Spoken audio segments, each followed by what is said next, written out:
Oh, Lord, I hate being wrong. Hey, everybody, I'm Steve Green with Bill Whittle and Scott Ott, and this is Right Angle, brought to you by the members of BillWhittle.com. Gentlemen, I was not actually nervous about nuclear war with the Soviet Union back in the bad old days, despite all the rhetoric and all the missiles and all the rest. And the reason was mutual assured destruction, or M.A.D., which meant both sides had so many nukes, we could destroy the world so many times that it would be absolute madness for anybody to launch a first strike because it would be the end of humanity and maybe all life on Earth. So let's not do that. But what happens if we've reached a point where we've gotten so lax that another competitor might see a window of nuclear opportunity opening against us in the not too distant future? Anyway, gentlemen, that's what I got from this new report I read in Real Clear Politics on Mondays by a couple of defense analysts named Norman Haller and Peter Pry. And the scenario they painted is by about 2030, China will have enough missiles with enough warheads to take out our entire fleet of Minuteman missiles in a surprise attack, leaving the American president with a very unpleasant choice. And the choice would either be to accept the new status quo, where 1/3 of our nuclear triad is gone, or he could launch a counterattack on China and probably Russia too, which would not be big enough to take out everything they will have in 2030, leaving them with no choice but to retaliate against the only targets that they would have left against us. And that would be places like New York, Washington, D.C., Chicago, Los Angeles, St. Louis, Austin, all of our population centers. Scott, if you're the American president and this happens to you, which one of those awful choices do you go with? Well, first of all, let me just say that I've never felt better about living in the exurbs. Same. Living far away from the core of the city and any kind of manufacturing apparatus. It's so hard to speculate about things like this. I grew up during this time when we were all supposed to be afraid of an imminent Soviet attack with nuclear arms and the American response, and then the long nuclear winter that would follow. I can't honestly say that it ever really concerned me. And it's kind of like you, and I was older than you, so ostensibly anyway, I was a little more aware. However, I did not have your 7-year-old sensibility of studying the details of mutually assured destruction. I was in my teens. I was a weird teenager, but I was in my teens. So I didn't have as cogent a reason for not being afraid of it. I just kind of figured that that's just not something people are going to do. So even under despotic regimes, those regimes, in my view, I've always felt like the people within those regimes were as much prisoners as those that they were oppressing. And so given the opportunity to destroy everything, that they would step back from the precipice. And as Bill mentioned in our backstage episode, visible to members only at BillWhittle.com, this has happened twice in history where the Soviet system, in essence, failed because of humanity, because there were two individuals who said, "Niet." And so I've still always counted on that way. Now, we really, in a sense, the Chinese Communist government is still that sort of hidden kingdom that we don't fully understand. And there are a handful of China experts at American universities who are studying this stuff, but I don't think we can fully comprehend the way they think. So as usual, I think we're back on Reagan's old credo, which is trust but verify, and find ways to get as much intel as we can and guard ourselves against the negative consequences of these things. But it's hard to imagine any American president just unleashing a full-bore counterattack, even in the event of a first strike. Well, the point the authors were making is, absent our 450 Minutemen missiles, which would be taken out in this theoretical first strike, we don't have the capability to launch an overwhelming counterattack. We simply don't have enough sea-launched Trident missiles, and presumably this first strike would include our nuclear air bases, like the big one in Nebraska. So the point is, we couldn't hit back in a way that would be meaningful without them being able to hold our cities hostage. Well, and I Bill, can't imagine that the Minuteman, locations are so bereft of defense. Like, we don't see anything coming until it's too late, in which case, why bother even having these things if you know that in a first strike, we'd lose them all every scenario? Well, we may have cut down too far. That's what I'm afraid of. Bill, I don't actually worry about this kind of scenario happening, or at least I don't yet. But between what the Pentagon is calling Beijing's strategic breakout, they're digging holes in the ground, silos, for another 230 ICBMs that could hold, well, up to 2,300 warheads, which would be very bad news for us. We saw their hypersonic missile test a couple of weeks ago. Should we be having a Sputnik moment right now when it comes to China? We should be having a Sputnik moment right now, but I don't think China's the problem. No.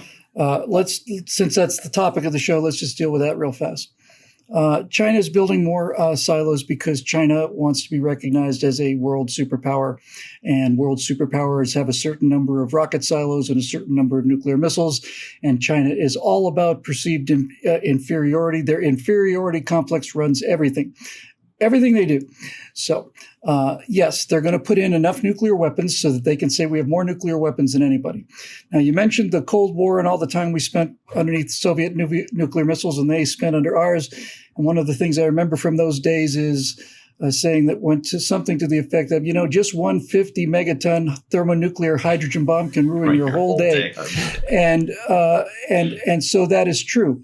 So essentially, Steve, as far as I think I can see, as long as the United States has the ability to deliver a single thermonuclear hydrogen bomb over Beijing, there is no equation where that first strike attack makes sense. We certainly would have enough weapons to do much more than just put one bomb over one city. Oh, yeah. So just to play your scenario out for the fun of it, and I'll get to what I think the real threat is. If this scenario comes true and they launch a decapitation strike against our ground-based Minutemen missiles, and we're only left with the C triad, what these guys are saying is we wouldn't have enough to take out all of their stuff. My response would be, you launch nuclear weapons against my country, we're going to take out enough of your airfields so that we will have your undivided attention. And from that point forward, we will retain enough of our nuclear deterrent to melt every single one of your major cities. And that only takes 15, 20 warheads. We don't have to hit them back as hard as they hit us. If it were me, I'd launch a nuclear counterstrike against their military targets, and then I would say, then we'd have a serious conversation. But look, as long as we can deliver essentially, I'm exaggerating slightly here, as long as we can deliver essentially one H-bomb where it hurts the most, then I don't see any reason why they would do this. So I'm not overly concerned about a Chinese first nuclear strike. Now, with that said, there are two things that I am concerned about. One of them is the appearance of weakness on the part of a country that is not willing to keep up with somebody else arming up. When you're dealing with somebody like the Chinese or the Nazis or the Soviets or anything else, it's all about the perception of strength. They're not fully sane people in the sense that we understand the term. And if you don't like that, China, then stop fishing in everybody else's waters. Stop doing everything that you're doing that's illegal. Start getting into some international treaties. But it's the perception of weakness that is a danger, Steve, from a conventional point of view. So if we don't keep up our nuclear arsenal, that will be yet another signal to the Chinese that we are a declining power, that we're not a serious power, and I think that puts us at more risk for a conventional war in place of Taiwan. But just to put a button on all of this, if you want to ask me what I'm afraid of in terms of weaknesses in American defense, it is the astonishing deterioration of the human element. We'd lost an amphibious carrier, the Bonhomme Richard, because a disgruntled Navy sailor set fire to it. And the incompetence of the commanding officer, the incompetence of the crew in terms of which is not really their fault, in terms of firefighting techniques and so on, we lost what is essentially a small aircraft carrier because one guy decided he didn't like the Navy. A couple of weeks ago, one of our 3 Seawolf class submarines, the top submarine in the world, the most effective submarine in the world, the Virginia class that we're building a lot of as a scaled down version of the Seawolf, USS Connecticut, hit a rock. and submarines are not supposed to hit rocks. Commanding officer was relieved. The XO was relieved. I think the chief of the watch was relieved. The Connecticut was probably damaged badly enough so that it will not return to service. So there's our amphibious, one of our amphibious carriers. We've got 3 or 4 of those things. Bonhomme-Richard, gone. One guy, mad at the Navy, that asset is gone. Guys hitting underwater rocks because they're not paying attention to where they are. One of our 3 best attack submarines probably gone forever. I saw Bill, a report that story said, was pitched as saying the reason why they hit that, it was an uncharted underwater mountain that was not on the maps that should have been. The on Navy that. just relieved the captain, the XO, and the chief enlisted officer on that boat for loss of faith. I would have given it to them. I would have given it to them as an unmarked underwater thing, but you don't relieve the commanding officer or any of that stuff if that's the case. So clearly there's more to the story than that. And I saw a story today. I think I saw it in Spin where there are reports that for the last 20 years, people supplying the steel for the submarine hulls were faking the strength of the steel. They were lying about how strong the steel was in the submarines that our sailors go out to sea in. Just plain lied about it. That's what you should be deathly afraid of.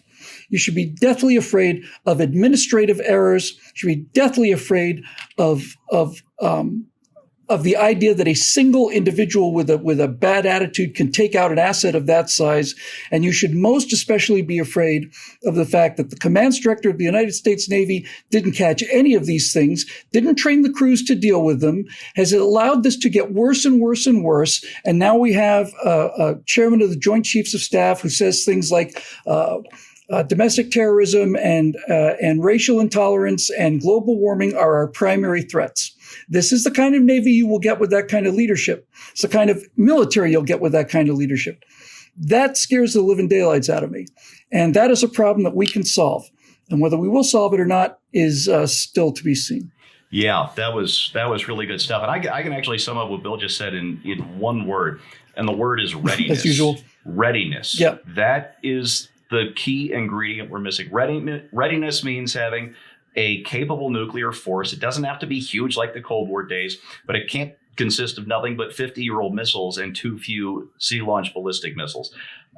We need a Navy that is large enough to cover the oceans at our trade and is well trained enough that we're not hitting rocks underwater, taking out multi-billion-dollar attack submarines.